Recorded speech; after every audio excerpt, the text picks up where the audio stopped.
Hola, muy buenos días, bienvenidas y bienvenidos a un programa más de Coffee Brain. Soy la doctora Kitty Ruiz Navarro, médica psiquiatra. En compañía del equipo de Brain and Mind está con nosotros la maestra Claudia Yamont. Ella es terapeuta familiar y especialista en temas de violencia. Buenos días, Claudia. Hola, ¿qué tal? Buenos días a todas y a todos. Está con nosotros la maestra Mercedes Navarro. Ella es psicóloga especialista en mindfulness y tanatóloga. Buenos días, Mercedes, bienvenida. Hola, buenos días a todos. También está con nosotros la maestra Mónica Díaz Calleros. Ella es terapeuta especialista en terapia focalizada en emociones y especialista en terapia familiar y de pareja. Buenos días, Mónica, bienvenida. Hola, buen día. Anda por acá con nosotros también en segundo plano la doctora Abril Nuche. Ella es especialista en neuropsicología y temas de comportamiento. Buenos días, Abril, bienvenida. No nos vas a contestar, anda malita, pero ahí está con nosotros en segundo plano. Y como siempre, Monique de Amazon Estrategia Digital, quien hace posible esta transmisión. Pues el día de hoy vamos a hablar de un tema que está como muy de moda, que genera mucha confusión, que como bien platicábamos entre nosotras cuando decidimos que este iba a ser el tema, que a veces como que se abusa de él, y es el gaslighting. Cómo reconocer y combatir la manipulación emocional. Y le cedo la palabra a Claudia. Adelante, Claudia. Fíjate que este es un término que no tiene como mucha traducción en español. De pronto ya lo vamos haciendo como gaslighteado y lo vamos como adaptando, ¿no? Un poquito a nuestro idioma. Viene una película clásica de Hollywood que se llamó Gaslight y es un patrón, creo que eso es muy importante, es un patrón de abuso emocional. Es decir, todos de pronto podemos ser o tener alguna conducta o algún comentario que se pueda vivir como abusivo del otro lado. El tema es cuando es un patrón, ¿no? Y en esta película, ¿por qué gaslight? Es porque un hombre manipula a su mujer para que crea que está loca y la intención es robarle su riqueza, y también atenúa la luz de gas, no había electricidad como la conocemos hoy, y le hace creer que ese fuego sigue brillando de la misma manera.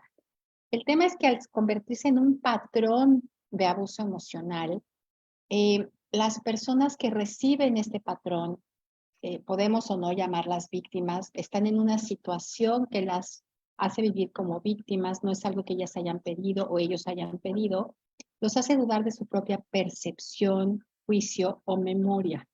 Y en ese sentido, esta persona se siente ansiosa, confundida e incluso depresiva. Adelante. Gracias. Oye, pero no es exclusivo de las relaciones románticas, porque también lo podemos ver en la relación de padres e hijos. Y sin darnos cuenta, es muy común esta conducta también en el trabajo y también entre familiares o entre amigos. Es un abuso como muy sutil que no distinguimos. ¿Sí? De hecho, es una Adelante. palabra que ya está en el diccionario de la Real Academia de la Lengua, ¿no? O sea, la traducción, si bien es como luz de gas, tal cual, pues al final hace referencia, si lo tuviéramos como que resumir para partir de ahí, a una especie de manipulación. No, o sea, esa es la palabra. El gaslighting es una manipulación. Adelante, Mónica. Está silenciada.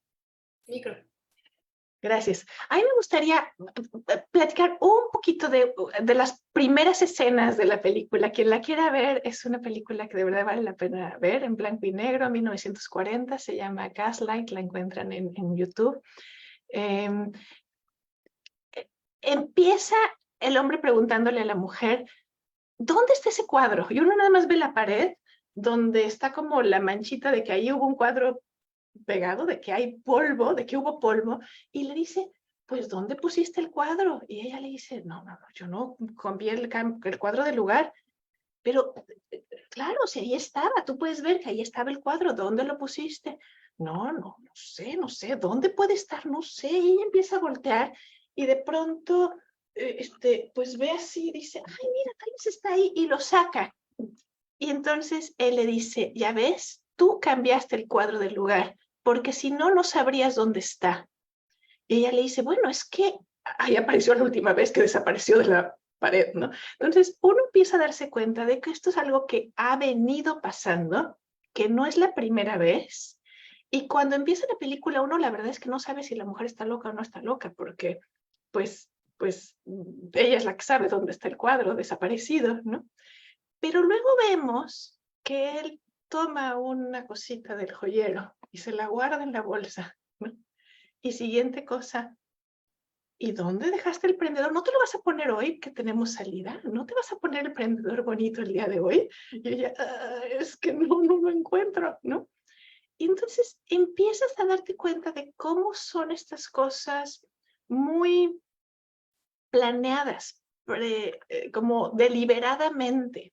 Hay premeditación, porque efectivamente la intención de este hombre es hacer que ella dude de su salud mental, ¿no? Y entonces a mí me parece que es bien importante que tomemos en cuenta la premeditación.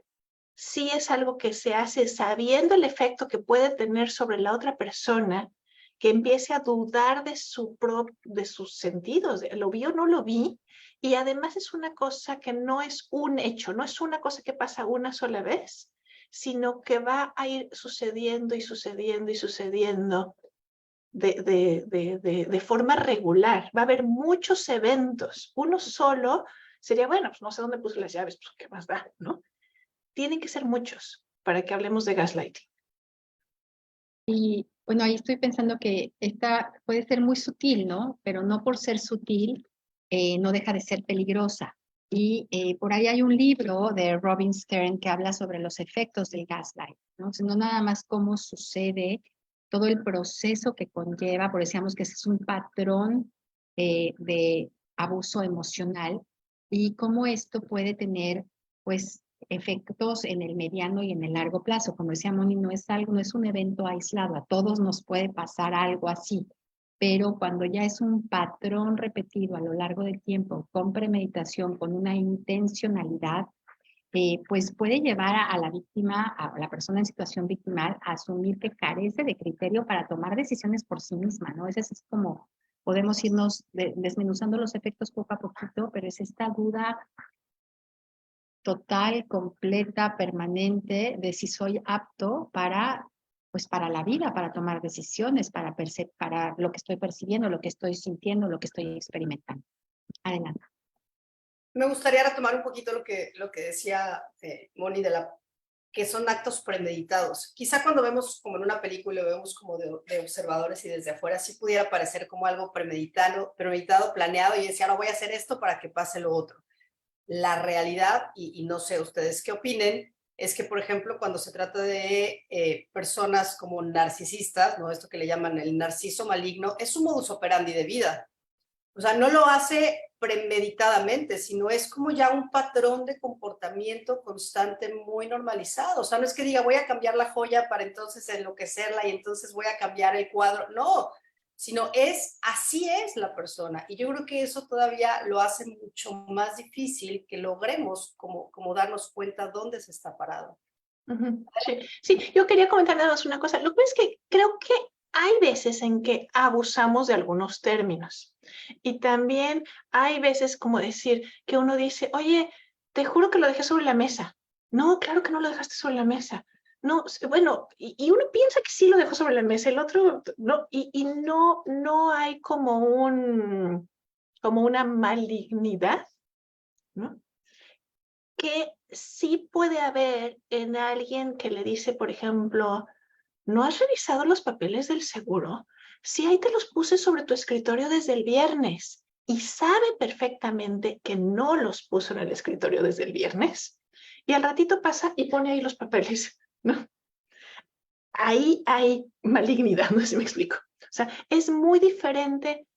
A ver, no nos pusimos de acuerdo. Yo creo que yo así lo vi y yo así lo vi y las personas no siempre tenemos un recuerdo al 100% de las cosas, ¿no? Es diferente a cuando uno hace algo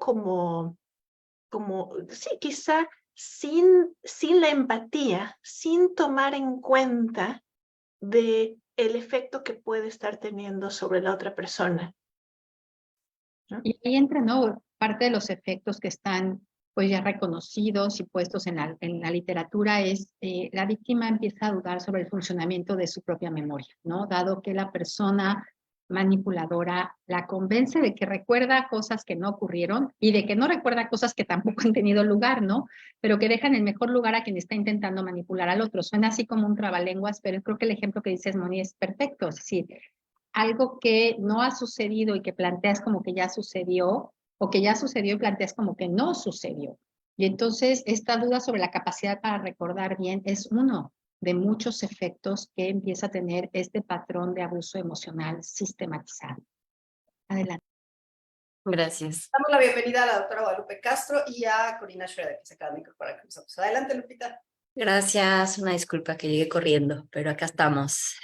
Y yo estaba pensando en el tema justamente del abuso, o sea, porque a lo mejor hay alguna situación que ni tú ni yo recordamos exactamente cómo fue, pero creo que el problema y aquí es no dar cabida a cómo se está sintiendo el otro, entonces ni siquiera abrirme a la posibilidad de que cuando no es consciente, ¿no? O sea, cuando no hay una técnica específica para que yo sé que estoy enloqueciendo al otro y a lo mejor que ahí tengo la duda porque creo que sí puede ser inconsciente también, que no me abra la posibilidad de decir, bueno, más importante de exactamente si pasó así o no, es que la otra persona se está sintiendo afectada y entonces yo puedo abrirme a la posibilidad de decir, bueno, vamos a revisarlo y vamos a ver en qué forma te está afectando y entonces lo arreglamos y no en un quedarme en así fue y tú eres la sensible y tú eres la que no se acuerda y la loca eres tú, ¿no?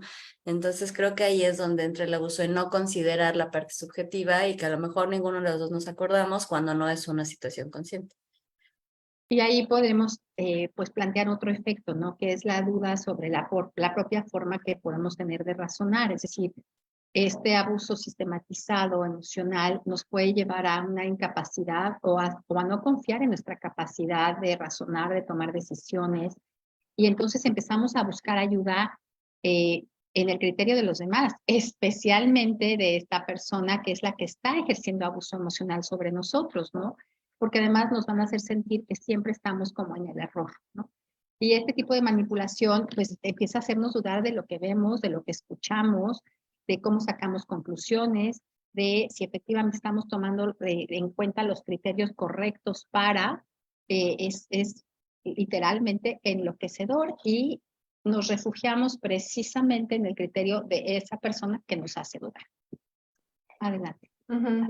Sí, un ejemplo que lamentablemente es demasiado frecuente, pero un ejemplo que vemos en nuestra práctica clínica muchas veces cuando alguna de las personas ha hecho un engaño, un ocultamiento, una infidelidad, digamos, ¿no? Y la otra persona lo confronta, como decir, es que mira, vi en tu celular que describiste a tal persona y no, no. A ver, mira, aquí está mi celular. Claro que no. A ver, ¿dónde está? Enséñame la prueba. No. Oye, es que el otro día regresaste a las 3 de la mañana. No regresé a las 3 de la mañana. Yo estaba aquí a las 12:30. Ahí está. Le puedes preguntar al guardia. Claro que yo estuve aquí a las... O sea, como que hay veces en que se hace gaslighting como para... O sea, como esas mentiras para sostener otras mentiras y que las mentiras tienen que ser cada vez más grandes porque no quiero reconocer que hubo un engaño original. Adelante, Corina. Gracias, buenos días. Sí, justamente, Mónica, en eso que acabas de decir, porque muchas veces son actos inconscientes de ambas partes y muchas veces no. Ahorita estoy pensando en personalidades complejas como los narcisistas, ¿no? O manipuladores de otro estilo, en donde les cuesta muchísimo trabajo y les genera mucha ansiedad haber cometido un error y querer tener la razón, controladores, ¿no? Personas como con conflicto interno. Y entonces se vuelve como muy complicado estar al lado de estas personas porque hacen este tipo de cosas, como yo ya te había dicho, ¿no? ¿Por qué no pagaste la luz, por ejemplo? Ya te había dicho, no, pues no me acuerdo, no me dijiste, estoy segura que no lo sabía. Y entonces se vuelve una problemática complicada donde tú nunca te acuerdas, tú siempre olvidas todo. Y entonces en mi consulta veo con frecuencia personas que me dicen, pues sí, a veces olvido cosas, pero no siempre olvido cosas. Me doy cuenta que hay cosas que no olvidaría y que no entiendo por qué lo habría de haber olvidado, ¿no? Como Y entonces empiezan a tener estas etiquetas. Y yo lo que he notado es que cuando estas etiquetas vienen como, por ejemplo, los padres o los hermanos mayores desde que somos muy pequeñitos, entonces estos pacientes ya crecen pensando que son así, de cierta forma. Y entonces también ellos se escudan atrás de estas etiquetas, como, ay, si es que yo siempre olvido las cosas, yo también siempre soy muy distraída o distraído, yo siempre he tenido este tipo de conflicto, desde muy chiquitita me ha dicho mi mamá que escojo malas parejas, ¿no? Y entonces también nos quita la posibilidad de hacernos responsables de un montón de cosas, y empezando por nuestros enojos, nuestras frustraciones o nuestros mismos errores genuinos, que bueno, desde mi marco teórico tendríamos que hablar de acting outs, que no siempre lo son.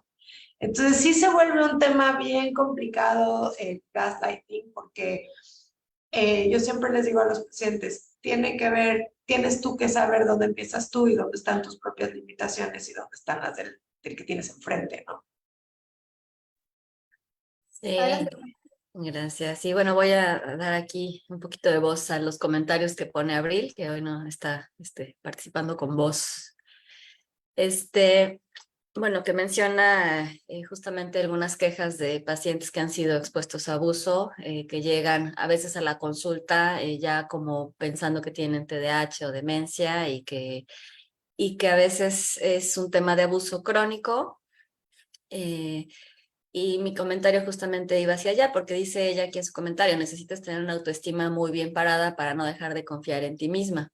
Y yo creo que esa es la parte más triste y más cruel, porque finalmente somos seres sociables y los demás nos reflejan partes de nosotros mismos que no podemos ver. Entonces, el que una persona a quien tú le diste tu confianza, porque es una persona que tú quieres, en quien tú confías, te esté diciendo algo que va totalmente en contra, como dice Corina, de lo que uno percibe de uno mismo, es una situación muy, muy difícil porque no podemos nosotros solitos simplemente estar conscientes de todo. Entonces ahí es donde creo que es la parte abusiva y peligrosa y que puede generar otros síntomas además, ¿no? Adelante, Claudia. Claudia. Adelante. Micro. Aquí estoy, perdón, ¿me escucho ahí bien? Sí. Sí, perdón, es que está la conexión de internet súper inestable. Fíjense entonces, retomando lo que decía Lupita, estamos con dudas sobre el memoria, dudas sobre la forma en que razonamos y dudas sobre la propia salud mental. De pronto, personas que están en esta situación victimal de abuso emocional sistematizado con estos patrones de gaslighting pueden tener reacciones emocionales, vamos a decir, poco adecuadas, maneras de pensar alejadas de la realidad, que pues me parece que podría ser como una forma de empezar a protestar, ¿no? Desde nuestra mente ante esto que estamos viviendo, pero que alimenta una vez más la idea de que quienes estamos mal somos quienes estamos recibiendo este abuso emocional. Entonces ya vamos al menos con 3 efectos y se une a otro que es precisamente la baja del nivel de autoestima. Se da por sentado que no servimos para nada, que la otra persona es la que tiene como la verdad, la que puede hacer las cosas bien, que los defectos específicos están puestos en esta persona en situación victimal y es así como, no importa lo que haga, de todas maneras no le voy a atinar, entonces mejor lo dejo en manos del otro, él sí sabe o ella sí sabe, como decía Mercedes, no es nada más en relaciones románticas o entre hombres y mujeres, esto puede ser en cualquier tipo de relación y se adopta entonces un rol de sumisión en la relación que deja a la otra persona quien está ejerciendo este gaslighting a cargo de todas las decisiones. Es decir, las soluciones empiezan a alimentar el problema. Adelante. Sí, y me quedo pensando en qué viene primero, si la baja autoestima o el gaslighting, y a lo mejor también tenemos que ver las características de cada quien. Y que a lo mejor parte de mi baja autoestima o si yo ya tengo una situación de salud mental, pues entonces va a ser mucho más fácil que yo otorgue mi confianza a alguien que no es confiable y no me doy el tiempo a lo mejor para realmente conocer a quien tengo al lado, a quien estoy escuchando, y yo creo que desde ahí es muy importante verlo porque desde ahí hay salida, desde que yo me haga cargo de mi baja autoestima, desde que yo me haga cargo de darme cuenta que, como dices, ya estoy poniendo las soluciones en otra persona y estoy confiando más en lo que la otra persona dice. Llegar a un equilibrio sano entre lo que integro, que los demás me dicen y lo que yo estoy viendo, o si me abro a otra perspectiva de otras personas. Acorde con el libro de Robin Stern, dice que puedes empezar a darte cuenta, ¿no? Si estás siendo víctima de un gaslight, como cuando empiezas a cuestionarte tus ideas o acciones constantemente, cuando te preguntas si eres demasiado sensible como muchas veces al día, como si siempre te estás disculpando con diferentes personas, si de pronto tienes estas preguntas de por qué no eres feliz, si te están pasando tantas cosas buenas en tu vida, te ves a ti mismo reteniendo, ocultando información para no tener que explicar o dar excusas a parejas o amigos. Empiezas a mentir para evitar que te cambien de realidad. Te cuesta tomar decisiones, incluso aquellas que puedan ser muy simples. Sientes que no puedes hacer nada bien. Te preguntas si estás siendo lo suficientemente buena como hija, mamá, tía, empleada, novio, novia constantemente. Es decir, ahí son como unas reglas básicas o algunos tips que nos pueden hacer saber si efectivamente estamos bajo un patrón de abuso emocional sistematizado. Adelante. Sí, que estas cosas que nos vas compartiendo, Claudia, pues son las mismas cosas que vemos en cualquier víctima de violencia, ¿cierto? Que hay que ser claros en que el gaslighting es violencia, o sea, lo consideramos violencia emocional o violencia psicológica. No le estaré pegando a la persona, pero hacer gaslighting es bastante violento por sus efectos. Y tiene todos estos efectos en la persona de desorganizar, de minar autoestima, de hacerte dudar de ti mismo, ¿no? Ahora, a mí, por otro lado, sí me gustaría como también distinguir qué no es gaslighting, porque a veces como que empezamos a pensar en un concepto y lo vemos por todos lados, ¿no? Entonces, a ver, gaslighting no es tener diferencias de opinión. O sea, yo opino que esto es aburridísimo y yo opino que esto es la cosa más interesante de este mundo. Y bueno, cada quien tiene su opinión y eso no es gaslighting. Gaslighting tampoco es percibir cosas diferentes. A veces percibimos cosas diferentes por nuestra experiencia, por de dónde venimos. Y uno puede decir, por ejemplo, ¿te fijaste que tal persona estaba gritando? Pues a mí no me pareció que estuviera gritando, a mí me pareció que nada más estaba hablando así normal. Y eso depende de cómo hablan en mi familia, pues, ¿no?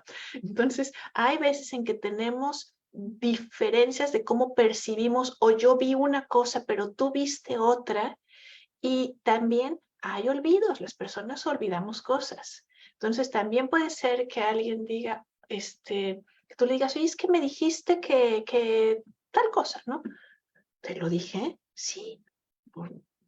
No, según yo no te dije nada, ¿no?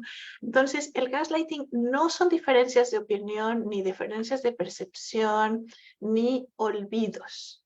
Esos a veces suceden. El gaslighting tiene esa parte violenta de yo voy a mantener mi verdad y voy a seguir diciendo que esto es así, es así, es así, es así, es así, sin importarme qué efecto va a tener sobre ti. ¿Ok? Uh-huh. Sí, a lo mejor eso que dices, ni siquiera abrirme a la posibilidad de decir, bueno, a lo mejor yo no me acuerdo, pero a ver, vamos a trabajarlo juntos, en lugar de asumir que yo tengo la realidad y como dices, no lo voy a mover, a lo mejor lo que decía Corina, porque a lo mejor no puedo, a lo mejor eso me hace sentir muy inseguro. Entonces, bueno, ahí yo todavía estoy como con la duda justamente de qué es y qué no es. Creo que no hay una línea así, porque está esta parte de que es intencional, o sea que yo sé que estoy enloqueciendo al otro, pero me quedo con la duda de si hay una parte que puede ser como más inconsciente en esta dificultad, como a lo mejor de algunas personalidades narcisistas, de ni siquiera poder cuestionar y no con la intención de enloquecer al otro, sino de mantenerme en mi seguridad. Ahora no, salvo que sea ya un patrón con un fuerte precedente de abusos, y que requiere, por supuesto, intervención especializada, podemos, ante estas alertas que mencioné anteriormente, pues empezar a hacer algo al respecto. No estamos totalmente indefensos o indefensas. Es confiar en nuestra intuición. Yo muchas veces le digo a los pacientes, hay una vocecita ahí, ¿no? Que a veces nos grita desesperada de, a ver, esto se siente raro, ¿no? Esto no me cuadra. Esa vocecita es importante escucharla, analizarla con nuestras propias vivencias, nuestra experiencia, antes que ceder, ¿no? A la experiencia, la vivencia, la percepción, la experiencia de la otra persona. Esa vocecita hay que escucharla porque no se cansa, ¿no? Las más de las veces de avisarnos que hay algo ahí que no está bien para nosotros. Otra muy importante que podemos hacer es resistir la tentación de convencer al otro o a la otra para obtener su aprobación, ¿no?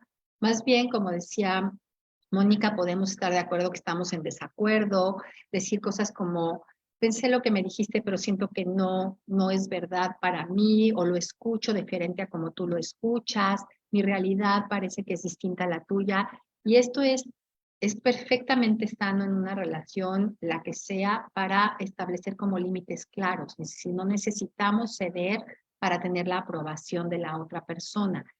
Esto obviamente es recomendable pues en todos los contextos, no nada más uno de gaslighting, pero estamos haciendo como una serie de propuestas de que sí se puede hacer, ¿no? Hay cosas que pueden ser como disonancias cognitivas, es decir, no quiero admitir que tal vez tengas la razón por alguna cuestión de terquedad, todo nos puede pasar. Acuérdense, esto se trata de un sistema, un patrón sistematizado de abuso emocional, y muy importante también como estar consciente de nuestros valores, recordar que tenemos la soberanía sobre nuestros propios pensamientos. No quiere decir que nos enterquemos con que no tienes la razón, sino que las emociones no son ni buenas ni malas y nadie tiene por qué decirnos si lo que estamos sintiendo está equivocado, está sobredimensionado, tendríamos que bajarle el nivel a la crítica. No se trata de eso, es decir, poder tener una voz firme ante otra persona, respetuosa, clara, franca, armoniosa, no significa ceder ante un abuso emocional. Listo. Yo me quedo pensando un poco como qué es y qué no es como el gaslighting, ¿no? Y creo que también aquí hay cuestiones como muy culturales, ¿no? Y a ver, ¿en qué sentido? Hay por ahí otro término que a lo mejor también se confunde, que es el mansplaining, ¿no?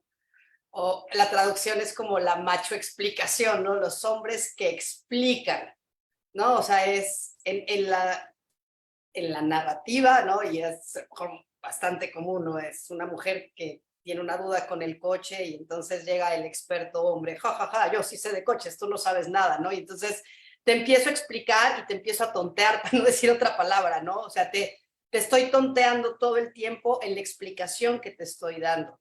Y al final, a ver, pudiera parecer como caricaturesca la escena, pero cuando vivimos en una sociedad patriarcal, machista, es como bastante común, o sea, son conductas que terminan normalizándose. ¿Y qué tanto este mansplaining o la machoexplicación es como el inicio de seguiré entonces como empezándote a decir más para controlarte y solamente por una diferencia de género? No sé, o sea, como de superioridad por el género.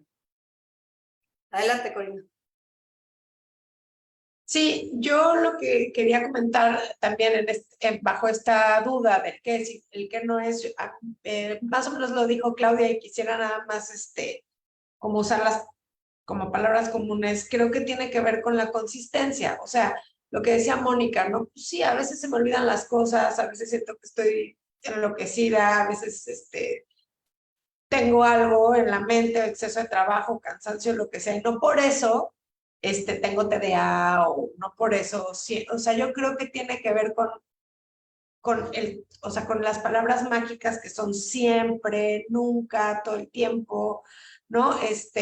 Lo que viene después del gaslighting, el típico, como les decía, ¿no? Es que, o sea, ya te había dicho tal cosa, no me habías dicho, no, es que tú siempre, ¿no? Acuérdate que tú nunca pones atención, tú siempre olvidas, y entonces es como esta consistencia de que te hace siempre sentir algo en el estómago en donde ya vale un queso, que es como, ya me estás atacando, ya me estás agrediendo, ya me estás haciendo sentir incómoda o insuficiente, y es ahí donde hay que parar y decir, o sea, el siempre y el nunca es al que yo le pondría énfasis, porque todos tenemos, o sea, todos se nos olvidan las cosas de repente, todos nos confundimos de repente, todos de repente cometemos errores, eso está bien y es normal y pues es de humanos, ¿no?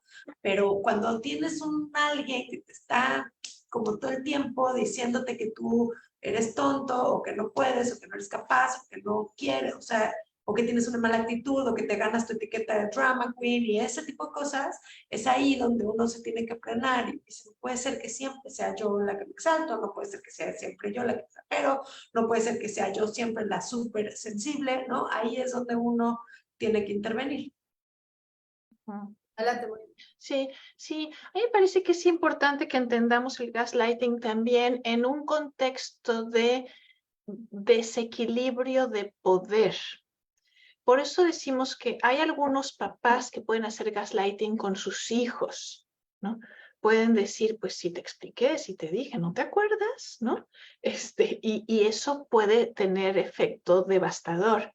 Es muy diferente a un niño que le diga al papá, sí me lavé los dientes. Sí, de verdad que sí me lavé los dientes. Y el papá dice, no, como que podemos decir, es la misma mentira, ¿no? Tú crees que no estás oliendo mi aliento, tus sentidos te dicen que por supuesto que no me lavé los dientes. Y yo te voy a decir que sí me lavé los dientes, pero no es gaslighting, porque el niño está en otro lugar de poder. Y ahí es donde me parece que el tema de género también es importante tomar en cuenta, aunque podría una mujer hacer gaslighting a un hombre, es poco usual porque las mujeres estamos en otro lugar y es mucho más usual que los hombres acaparen las conversaciones, que se planteen con esta actitud de, claro que yo sí sé, las mujeres son hormonales, son emocionales, no saben, dices una cosa y luego dices otra, seguro estás en tus días, ¿no? Entonces, nuestra sociedad todavía tiene un desequilibrio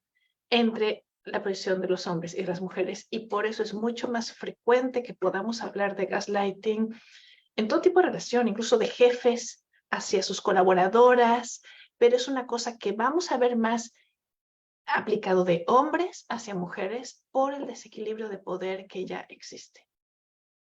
Y retomo esto último, y es lo que a mí me gustaría que comentáramos también, ¿no? Porque no, lo estamos como enfocando mucho quizá a las relaciones personales o de pareja, pero en las relaciones laborales, híjole, es que es bastante común y no tiene nada que ver con autoestima o seguridad, ¿no? Simplemente, a ver, si yo estoy entrando a un trabajo y estoy en un proceso de aprendizaje, no es que dude de mí, es que tengo que aprender cómo funciona el sistema dentro de la empresa, ¿no? Y entonces, si cada que yo me acerco a preguntar, entonces la que está haciendo las cosas mal soy yo, o la que, no sé, ejemplo, oiga, jefe, es que no funciona el internet, ve y revisa tu computadora, ¿no? O sea, como, espérame, o sea, como esas cosas así de, oiga, ¿cómo le hago para sumar esto y restar? Es que tú no lo sabes hacer, a ver, a un lado.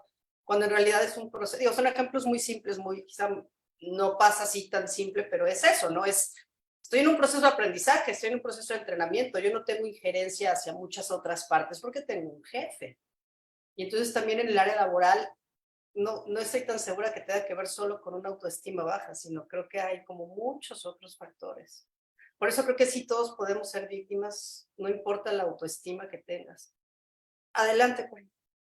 Ni el género, ¿no? O sea, porque hace un momento, o sea, por ejemplo, en este ejemplo de los niñitos, ¿no? Que dicen estas mentiras comunes de, ¿quién fue? Y se ríen y en la cara está la culpa, ¿no? En la risita y si te lavas los dientes o no. Pienso que tiene que ver, insisto un poquito, con lo que viene después, ¿no? Es que tú nunca me obedeces, es que tú nunca me escuchas, es que tú siempre mientes. Entonces ya ese pequeño que está haciendo una pequeña travesura, ¿no? Ya se volvió en el dolor de muelas de siempre. Y ahí es cuando se empieza a ver mermado un montón, pues el autoestima, el tema de la autoconfianza, el tema de un montón, o sea, un montón de problemas que vienen a través de eso y que después se va repitiendo en la vida, ¿no? en mayores escalas. Después ya es la tarea y después es las infidelidades y otro tipo de cosas, ¿no? Que empiezan a suceder. Entonces, sí, pienso que el gaslighting tiene que ver con la consistencia de que siempre quiere tener la razón. Sí, por lo que decías, a lo mejor de su propia estructura, de no soportar, no tenerla porque se siente inseguro, se siente menos, se siente débil. Y bueno, ahí yo creo que, como dice Kitsi, así todos somos vulnerables en algún momento recibir este tipo u otro de violencia, porque al final es un tipo de violencia que te hace dudar de ti mismo. Y pienso que aquí el tema está mucho en tener una salud mental suficiente para no desconectarte por completo de tu vocecita, o sea, como decía Claudia, no dejar en manos del otro, o sea, y ahí creo que sí tiene que ver con las propias características de uno, qué tanto tiempo se queda y la posibilidad o no de salir, porque te puedes quedar ahí años y años y años y toda la vida, y como mencionaba Abril en el mensaje, vienen ya después con otros problemas de salud mental, entre la ansiedad, la inatención, la duda, la depresión. Y creo que eso sí tiene que ver, y lo menciona así como en una parte de esperanza, en el sentido de que eso sí puede uno corregirlo, eso sí puede uno manejarlo, independientemente de que el otro lo acepte, no lo acepte o deje de hacerlo. Dice Abril aquí en el desamparo aprendido, sí, que tiene un término en lo cognitivo-conductual, ¿no? La indefensión aprendida, ¿no? Un poco ya para qué sí. Sí, así no es, ¿no? Adelante, Mercedes.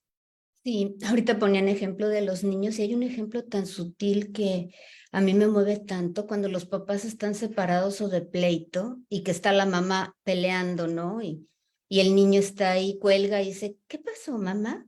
Nada, mi niño, todo está bien. Papá, ay, no, papá, estás bien. O sea, no se trata de decirle que están peleando, pero entonces, ¿qué va pasando con esa intuición que está formando el niño, que está desarrollando? Pues los ponemos todos, no confían en ellos. Son esos chiquitos que después lo que vayan a hacer preguntan, ¿cómo hago este dibujo?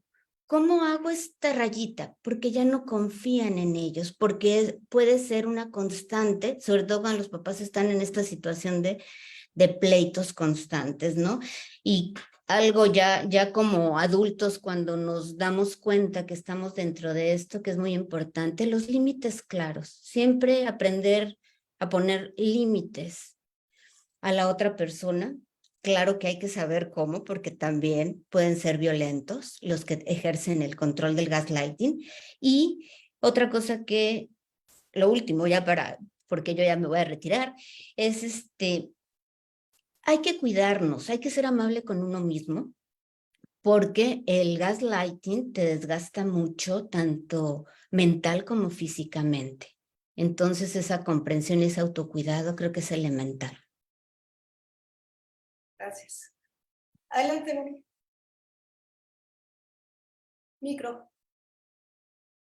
Y a mí me gustaría continuar con esta línea que está tomando Mercedes de qué podemos hacer, el autocuidado y qué puede uno hacer. Y una cosa sería empezar a pensar, ¿será esto gaslighting? O sea, porque si podemos identificarlo, si llega un momento en el que decimos, sí, esto es gaslighting y podemos verlo desde afuera, eso empieza a perder poder. Mientras uno no sabe que esto puede ser un gaslighting, es más enloquecedor. Cuando uno dice, mira, esto tiene un nombre, ¿no? Esto tiene un nombre y esto tiene, entonces uno puede empezarlo a ver un poquito desde afuera. Y ahí sí puede ser recomendable ir juntando evidencia, como decir, a ver, si yo vergo en el celular, de verdad le tomo una foto. Si ha pasado una y otra vez que me dice que dejé esto aquí, a ver, voy a hacer una lista de cada cosa. O sea, como que a veces puede ser importante juntar evidencia, no tanto con fines legales o algo así, sino para uno checar con uno mismo. A ver, me queda claro que vi esto y aquí lo escribí. Y también tener personas de apoyo. porque los seres humanos también necesitamos muchas veces la visión de otros, como para decir, oye, ¿estás viendo lo mismo que yo estoy viendo? ¿No? Entonces necesitamos muchas veces poder apoyarnos en alguien, decir, oye, mira, yo estoy viendo esto y esto y esto, ¿también lo ves tú? ¿No?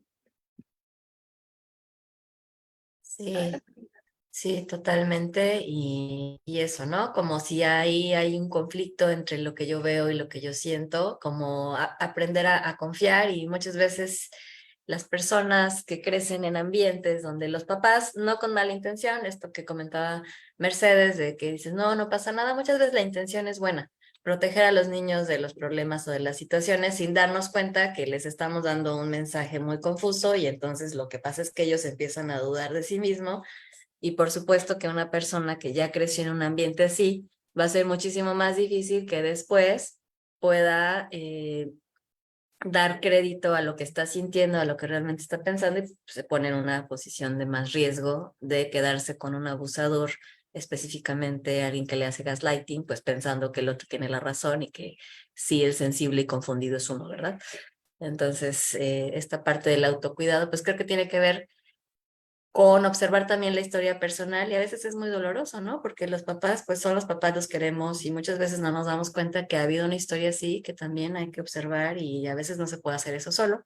Yo creo que nunca, siempre en compañía, como dices, de otros, llámese algunas, pueden ser desde amistades, terapeutas u otras personas que nos ayuden a ver las cosas más claras. Oye, bueno, yo me quedo pensando un poco en lo que dices, ¿no? Es como el monitor de afuera, ¿no? Como preguntar ante la duda, pero es que el gaslighteado, y abusando ya de los términos, como decía Claudia, ¿no? Pero el gaslighteado está aislado.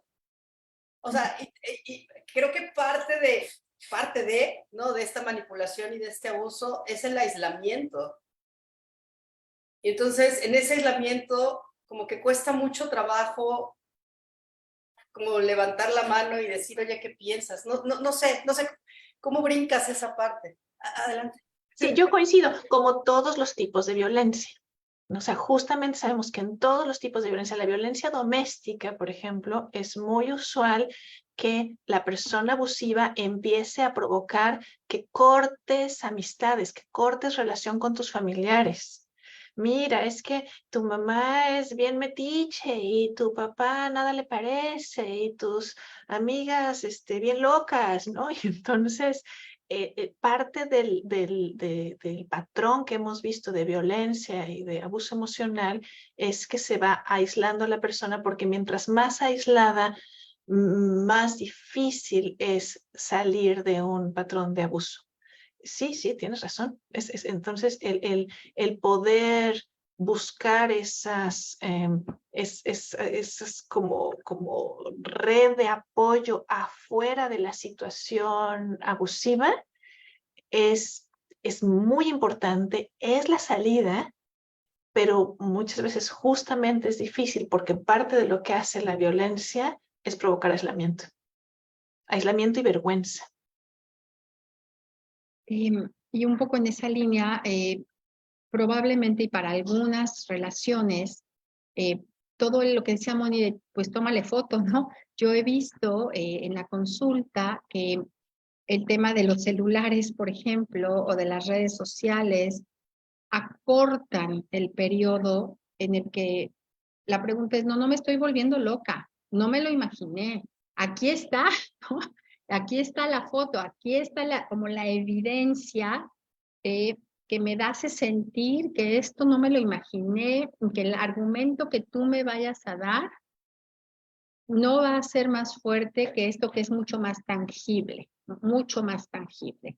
Entonces, pareciera que eso podría ser una oportunidad, vamos a decir, nadie tiene por qué revisarnos nuestras cosas, nadie tiene por qué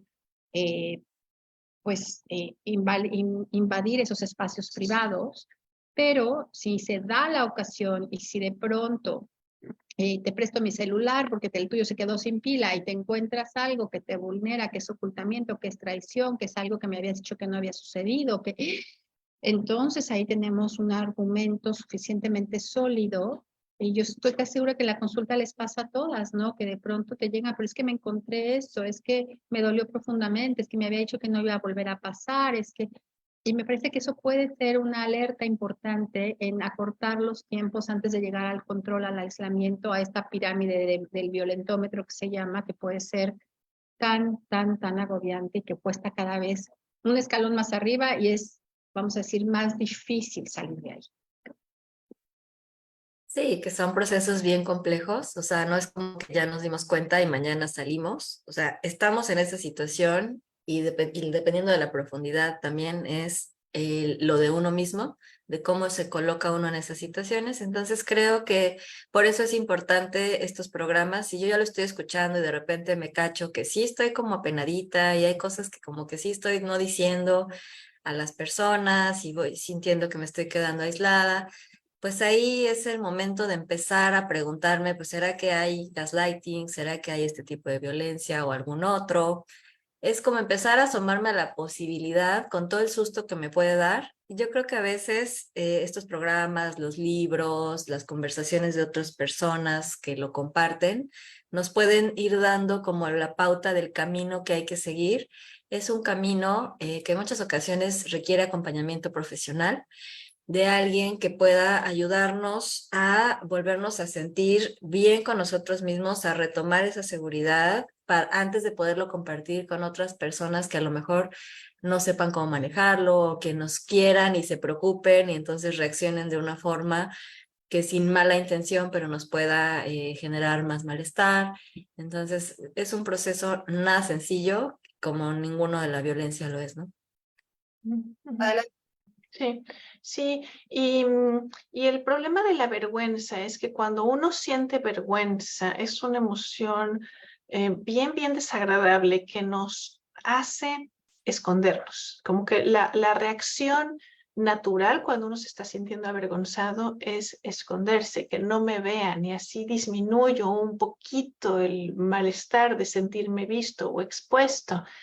Pero si nos escondemos, menos podemos acceder a la ayuda. Entonces, a mí me gustaría también ser muy claros en que esto del gaslighting le puede pasar a cualquiera.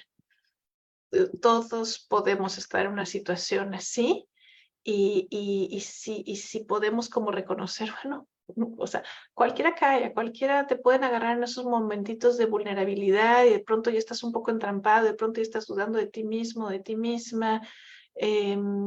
No hay por qué sentirse avergonzado y sí hay que buscar el apoyo afuera.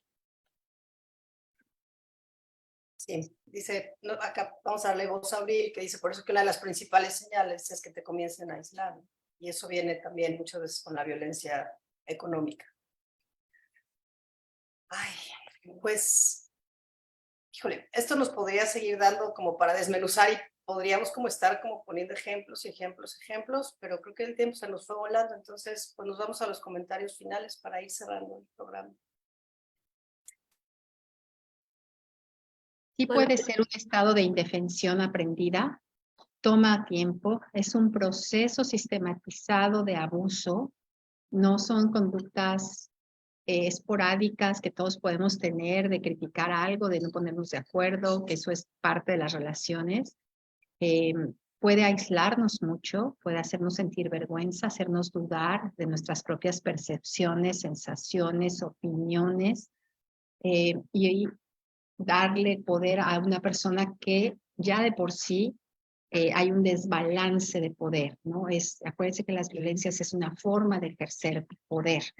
Y en ese sentido, pedir ayuda, comparar con alguien más si esto que estoy percibiendo estoy tan equivocada o no, puede ser más un tema de género sin duda en algún tipo de relaciones. Nadie está exento, pero tampoco se pierde toda la esperanza. Es decir, esta vocecita que a veces queremos acallar y acallar y acallar, pero que ahí está y que nos dice algo no cuadra, algo no cuadra, algo no cuadra, hay que escucharla.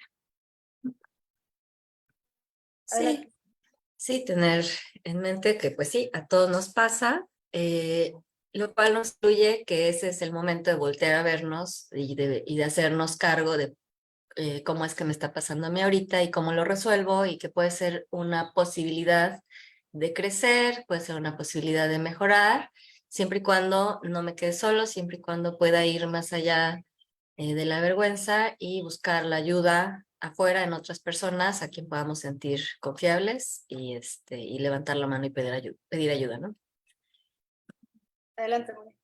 Y yo me quedo pensando en que la línea entre es o no es complicada, no es tan clara, pero quizás solamente tener el concepto, conocerlo y decir, bueno, poner en duda, ¿será que esto es gaslighting? Ya abre una pregunta curiosa como para revisar la situación en la que uno está y como siempre la importancia de buscar ayuda, de apoyarse en otros. La percepción es subjetiva y necesitamos a los otros. Necesitamos a los otros y a personas seguras, como dice Lupita. Me encantó eso. Creo que justo no hay como una fórmula, ¿no? Ni decir como por dónde empezar, ni decir, híjole, estaré siendo víctima de gaslighting, pero creo que es lo que puede ayudar mucho sin enredar tanto como el cómo está mi psique o cómo estoy yo, es qué pasaría si nos permitiéramos una vez al día sentarnos y ver qué nos está incomodando de afuera, o sea, como empezar a observar nuestra propia incomodidad. Y creo que ese es un muy buen punto para partir, ¿no? O sea, es como, ¿qué me incomoda? ¿Qué me intranquila? ¿Qué me deja angustiada? Y si descubrimos que hay algo, entonces, bueno, levantar la mano y pedir ayuda.